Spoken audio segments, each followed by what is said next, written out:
I accept your nomination for President of the United States. And I accept your nomination for President of the United States. Voters will make a choice. The most important election of our lifetime. A presidential election is a contest for the future. The stakes are high. The public forum is almost totally silent. To use their vote. Vote.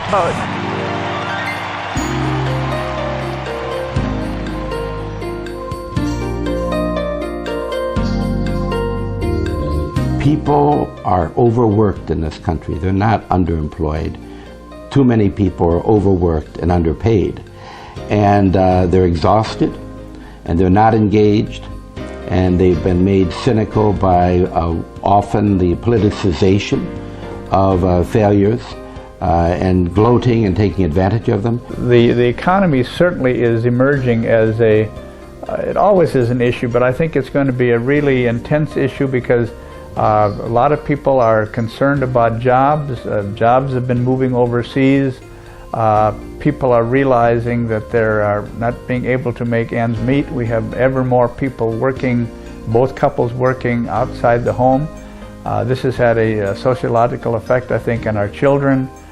We've seen dramatic increases in the expenditures for the military. At the same time, we've seen reductions in the expenditures for education. We have a tremendous problem, I think, in this country with health care. Even though statistically Minnesota probably ranks near the top, we still have many people in Minnesota who do not have catastrophic health care.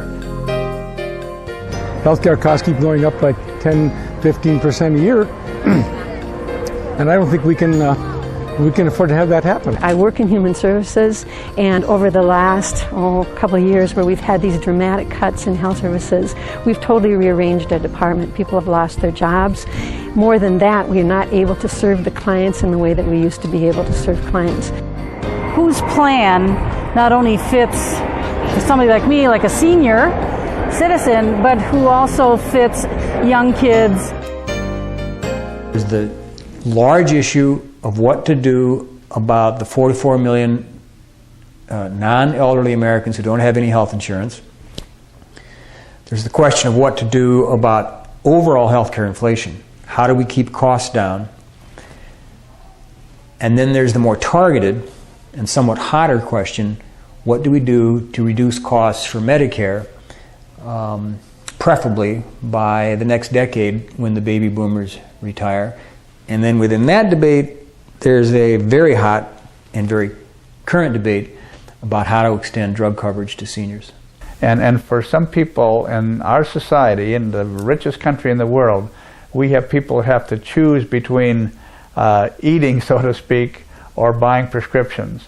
And that is something that this rich nation should not tolerate. We have gridlock in part because the insurance industry, the drug industry, and to some degree the hospital industry are so good at and so powerful and influential with Congress. The only way that's going to change is for citizens to get on their hind legs and to participate in this democracy in all the ways that are available to us. When it comes to the economy, that's all about making sure that everybody has a job, and we stop losing jobs to other countries, and that we have good paying jobs. When corporations rule the world, well, then you see what's happening today. Big issues is jobs. I mean, that's a big economic issue. We have to be vigilant not only against abuse of power by government, but also abuse of power by corporations. And there is no global regulation on these corporations. One possible place to do this regulating is through the trade deals, because the trade deals set up the rules for global commerce. The role of government in the corporate mind isn't to provide education, healthcare, or other services. It's to establish rules that allow corporations to penetrate these new economies. So that's what I see corporations doing, and that's what they will continue to do. Now here's the problem. The problem is that in them doing so, we undermine a tremendous amount of our economic well-being at home.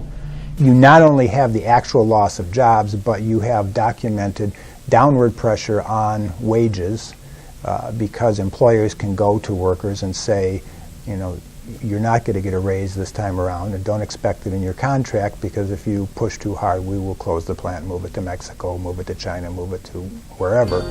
In the next 4 years, I would really like to see some change in environmental policy. Climate change, global warming, if we don't do something instantaneously, which involves cutting carbon dioxide emissions and not pretending that we can sequester carbon dioxide.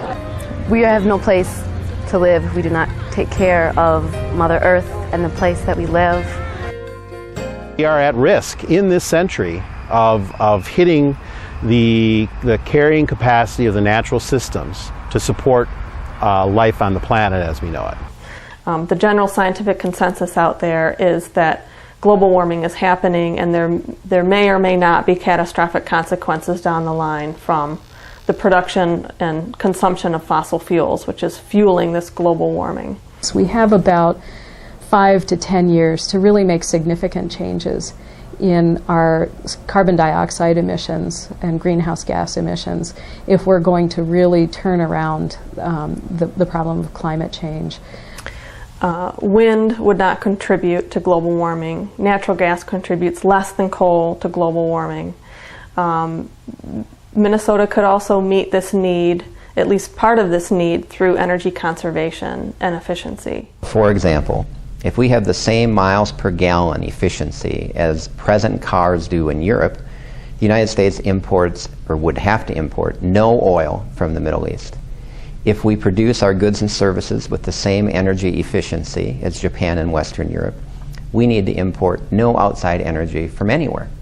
We could have dramatic progress on energy issues and environmental issues in the span of one administration, no doubt.